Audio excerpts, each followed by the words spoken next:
Welcome મિત્રો, કેમ છો બધા? આઈ હોપ તમે બધા ઓકે જશો અને હું પણ ખૂબ જ મજામાં છું. આવી ગઈ છું ફરીથી નવા વ્લોગ સાથે અને બસ વાગ્યા છે સવારના 6.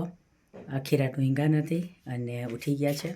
તો એનું શું કારણ છે એ પણ હું તમને જણાવીશ અને પેકિંગ ચાલી રહ્યું છે બધું એ પણ બતાવી દઉં છું. કેમ કે લાસ્ટ બ્લોગમાં મેં ઓલરેડી કીધું હતું કે ઇન્ડિયા જવાની છું, ઇન્ડિયા ટ્રાવેલ કરવાની છું અને કેમ આટલી જલ્દી જવાનું એ પણ હું હમણાં જ તમને જણાવીશ. તો પહેલાં તો ઉઠી ગયા છે, ચા ઉકળવા મૂકી દીધી છે અને જો ઉઠા એવા જ હાલત ખબર પડે છે તમને. વરસાદ છે એટલે ઠંડી છે થોડી. પાછું કોઈક એમ થશે કે સમરમાં પણ જેકેટ પહેર્યું છે. તો જો બેગ કેટલી છે આપણી, કેટલી પેકિંગ થઈ ગઈ છે બધું દેખાડશું તમને.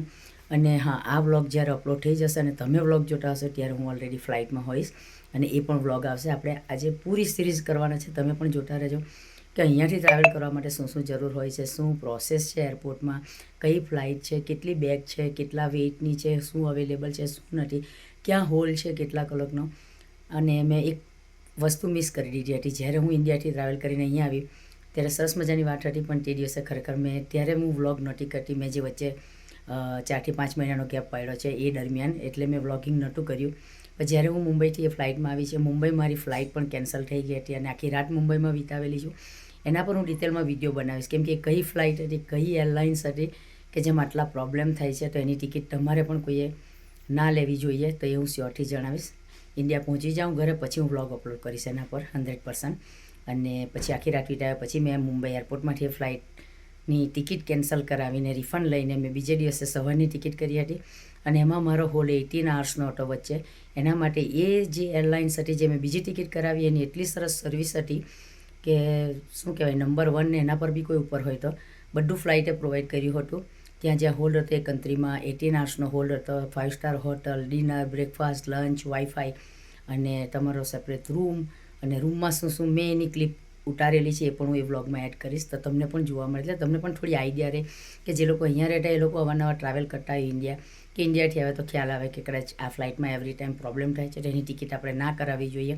કોઈક વાર આપણને સસ્તી જોઈએ એટલે આપણને થઈ જાય કે આની ટિકિટની પ્રાઇસ ચીપર છે તો આપણે કરાવી લઈએ, પણ એમાં પ્રોબ્લેમ વધારે હોય છે. એટલા માટે તે હું જરૂરથી શેર કરીશ. અત્યારે આપણે ઇન્ડિયા જવાના છે તો બેગો બધી રેડી થઈ ગઈ છે, હું હમણાં તમને દેખાવીશ.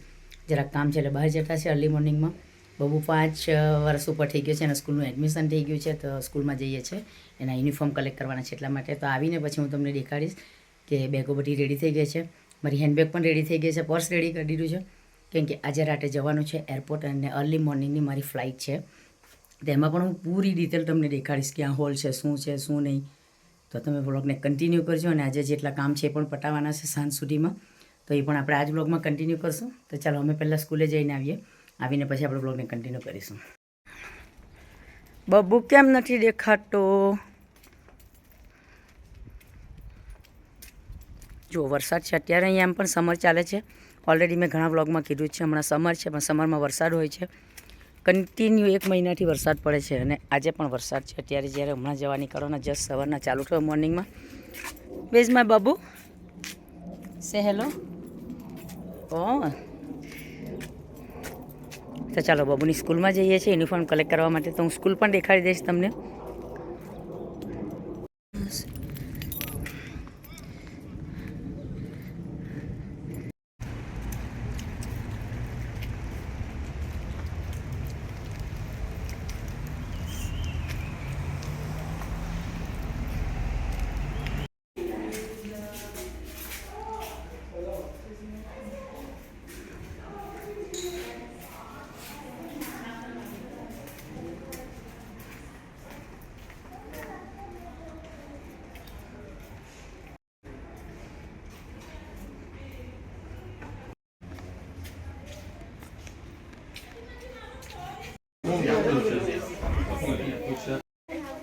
When it's sunny, but will you wear it?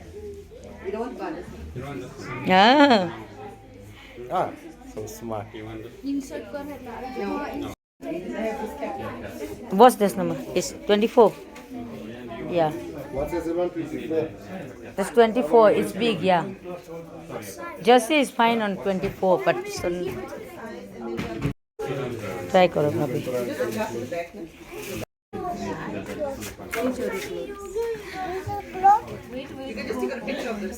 Show me.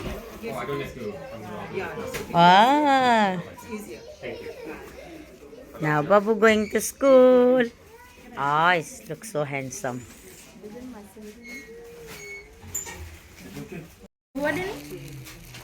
મેં નહીં દેખાવી જોઈએ મિરરમાં. એપી વુમન દેખાવાડે મને. બરાબર છે યસ. ઓય leave it main.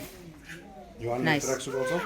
Let me just see the size of. તો ચાલો સ્કૂલમાં આવ્યા હતા અમે ઘરેથી 7 વાગ્યાના આવેલા 7 થી 8 અને 8:30 નંબર આવ્યો કેમ કે બધા જ પેરેન્ટ્સ આવેલા એટલા માટે ક્યુ હતી તો ચીતુભાઈને જોબ પર જવાનું હતું એટલે અમે મોકલાવી દીધા હતા અડધી કલાક મને અમે 1.5 કલાકથી અહીંયા હતા ફાઇનલી બધું લઈ લીધું છે તો આ બાજુ તો હવે ઘરે જઈએ છીએ અને ઘણા બધા કામ છે જેમ કે મેં કીધું આજે જવાનું છે સાંજે રાતે એરપોર્ટ જવાનું છે તો ત્યાં સુધી આપણે આ જ બ્લોગમાં કન્ટિન્યુ કરીશું અને પછી એરપોર્ટથી નવા બ્લોગમાં નેક્સ્ટ બ્લોગમાં સ્ટાર્ટ કરીશું તો નેક્સ્ટ બ્લોગ પણ જોવાનું ભૂલતા નહીં અને પાઠું કયા ગ્રેડમાં આવ્યું હતું 6 અને બબુને હજુ સ્ટાર્ટ એટલે ગ્રેડ R યા બબુના પણ Babu say hi Babu don't want to go to school that's why you don't want to say hello hello YouTube family you don't want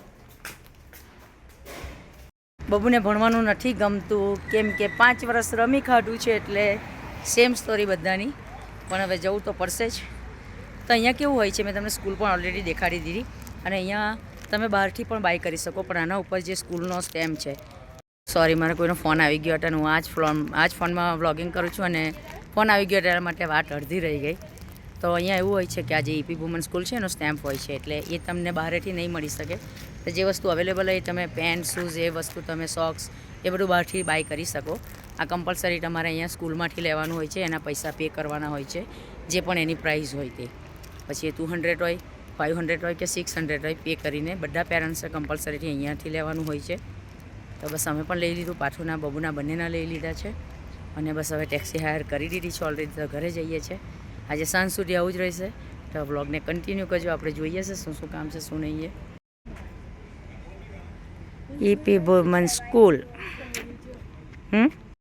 વરસાદ ચાલુ છે વેધર જુઓ વેધર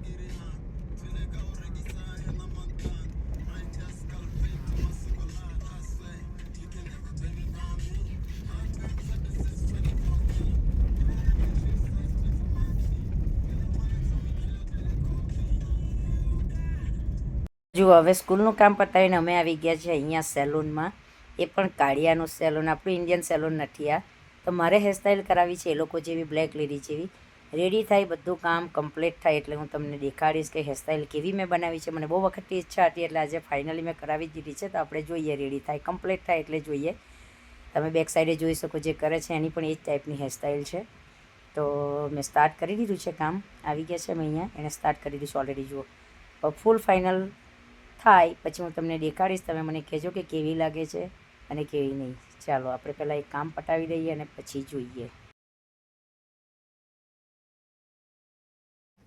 તો જુઓ આવી ગયા છે પહેલાંનું પણ મેં તમને ક્લિપ દેખાડી દીધી અને મેં હેરસ્ટાઈલ કરાવી છે એકચ્યુઅલી અહીંયા સાઉથ આફ્રિકામાં જે બ્લેક છે લેડી એ લોકો આવી કરે છે એ લોકોના વાળ નથી હોતા એટલા માટે મેં મારા ઓરિજિનલ વાળમાં કરાવ્યું છે તો મને શોખ હતો એટલા માટે તો અત્યારે આટલું જ તમને ખ્યાલ આવશે પછી તમને એરપોર્ટવાળા વ્લોગમાં જોવા મળશે તો કમેન્ટ કરીને જરૂરથી કહેજો કે કેવી લાગે છે આપણા ઇન્ડિયન પર સાઉથ આફ્રિકન લેડીની હેરસ્ટાઈલ તો મને ખૂબ શોખ હતો અને મને ઈચ્છા હતી તો મેં અત્યારે કરાવી જ દીધી અને નાઇસ લાગે છે તમે જરૂરથી જણાવજો તો ચાલો ઘરે આવી ગયા છે અને વાગ્યા છે 3 સવારથી 6 વાગ્યાના ચાલુ છે અને સાંજે આજે રાતે જ જવાનું છે એરપોર્ટ એ તમને બધું નેક્સ્ટ વ્લોગમાં જોવા મળશે બેગો બધી પેકિંગ થઈ રહી છે હું તમને દેખાડી દઉં પહેલાં બેગ અહીંયા છે ઓલરેડી પેક થઈ ગઈ છે બેગો અહીંયા છે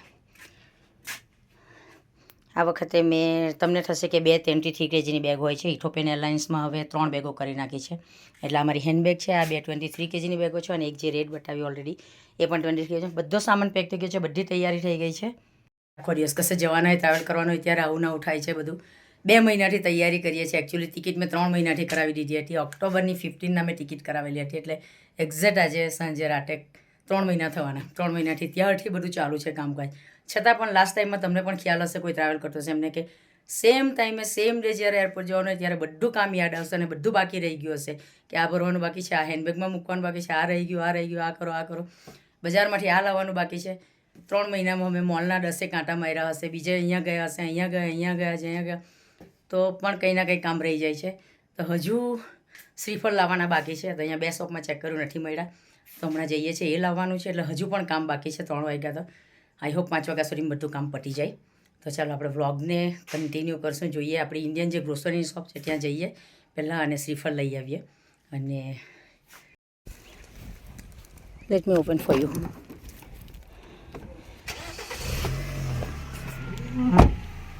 શ્રીફળ પણ લઈ આવ્યા, મળી ગયા ઇન્ડિયન ગ્રોસરી શોપમાંથી. એ લાવીને પછી બી 1 hour સુધી ઓલમોસ્ટ બધું કામ પટાવ્યું. જો તમે જોઈશો, હું તમને દેખાડું હમણાં કે કોઈ પણ માણસ જે લોકો ટ્રાવેલ કરતા હશે ઇન્ડિયાથી આઉટ ઓફ કન્ટ્રી કે આઉટ ઓફ કન્ટ્રીથી ઇન્ડિયા, એટલે ખબર પડે કે કેવું થાય. તમને એક બેગ એરલાઇન્સવાળા 2 બેગ આપે છે. દરેક એરલાઇન્સ 23 kgની 2 બેગ પ્લસ એક 8 kgની હેન્ડબેગ આપે છે. છતાંય તમને જો 4 બેગ આપે ને, તો બીજાનું મને ખબર નથી, પણ અમને તો ઓછું જ પડી જાય છે. તો ઓલરેડી મારા 2 પાર્સલ 23 kgના પહોંચી ગયા છે ઇન્ડિયા ગઈકાલે જ. અને બીજું રેડી કર્યું, હું હમણાં તમને દેખાડીશ. તો બોલાય એવી હાલત નથી રહી. 2 મહિનાથી કામ કરે છે, છતાં પણ શું રહી જાય છે ખબર નહીં એન્ડ ટાઈમ સુધી. તો બધું જ પાછું મારે તો કેવું હોય કે ઘરમાં બધું જ પેકઅપ કરવાનું હોય, એટલે બહુ કામ હોય છે. જો મારી સાથે બેગ વગર પણ આ થેલો પાર્સલનો છે, એના વગર એક બેગ છે. અને ઓલમોસ્ટ આપણે બધું રેડી કરી દીધું છે. આપણો નેક પીલો, પર્સ અને જે પહેરવાના કપડાં બધું જ ઓલરેડી કરી દીધું છે. આ તો મેં તમને દેખાડી છે. અને 3 બેગ અંદર પડી છે, આ ચોથી છે. તો બધું કામ પતી ગયું છે. થઈ ગયા છે સાંજના 5:30. તો બસ હવે મેં વિચાર્યું કે વ્લોગને અહીંયા જ એન્ડ કરી દઉં અને થોડું કલાક જેવું 1 hour જેવું હું આરામ કરી લઉં. સવારે 6 વાગ્યાની ઉઠી છે, ત્યારથી અત્યાર સુધી મેં બસ આવી જ હાલત છે. એટલા માટે તો આ વ્લોગને આપણે અહીંયા જ એન્ડ કરી દઈએ. અને હવે નવા વ્લોગમાં નેક્સ્ટ વ્લોગને જોવાનું ભૂલશો નહીં. આપણે અહીંયાથી જોબકથી આ વખતે કોઈ ચૂક થવાની નથી. મેં વિચાર્યું છે કે હું પૂરી સિરીઝ લાવીશ આ વખતે અને ડિટેલમાં. તો તમને પણ કોઈને ટ્રાવેલ કરવાના હોય તો આઈડિયા આવે, કંઈક એરપોર્ટમાં શું ચેન્જીસ થયા છે, કંઈક નવું છે કે બધું છે એવું જ છે, કંઈક આપણે ઇમિગ્રેશન વિશે, કંઈક બોર્ડિંગ વિશે કે ફ્લાઇટ વિશે કંઈ માહિતી હોય તો એ પણ હું જરૂરથી શેર કરીશ. ઘરેથી નીકળીએ ત્યારથી આપણે વ્લોગ કન્ટિન્યુ કરશું. તો એરપોર્ટની દરેક ડિટેલ, બોર્ડિંગ, ઇમિગ્રેશન, ફ્લાઇટમાં બધું શું જમવાનું આવે, શું નહીં આવે, કેટલી ફેસિલિટી છે, કેવી છે, શું મળે શું નહીં મળે, કેટલા કલાકની જર્ની છે, આપણે મુંબઈ કેટલા વાગે પહોંચવાના છે, વચ્ચે કઈ કન્ટ્રીમાં હોલ છે, કેટલા કલાકનો હોલ છે, અને ત્યાંનું એરપોર્ટ કેવું છે. અને શું કેમ કે મેં ઘણા વ્લોગ છે મારી ચેનલ પર. મોસ્ટલી હું આ છેલ્લા 2-3 વર્ષથી કટાર એરવેઝ યુઝ કરું છું. દોહામાં હોલ્ડ હોય છે, દોહા કટાર. આ વખતે અલગ ફ્લાઇટ છે 3 બેગવાળી, તો અલગ કન્ટ્રીમાં આપણે હોલ્ડ છે. તો એનું એરપોર્ટ પણ જોઈશું અને દરેક વિગતવાર જોઈશું. તો નેક્સ્ટ વ્લોગ જોવાનું ભૂલતા નહીં. આજનો વ્લોગ આપણે અહીંયા જ એન્ડ કરી દઈએ. હું બહુ થાકી ગઈ છું ને, થોડી કલાક હું રેસ્ટ કરી લઉં, પછી રાતે આપણે નીકળવાના છે એરપોર્ટ માટે. તો મળીએ ફરીથી નવા વ્લોગમાં અને જોઈએ આપણે જર્ની ઇન્ડિયા સુધીની સાથે કરીશું, મુંબઈ સુધીની અને મુંબઈથી બિલ્લીમોરા સુધીની પણ. તો ચાલો મળીએ ફરીથી નેક્સ્ટ વ્લોગમાં જોવાનું ભૂલતા નહીં. Thank you.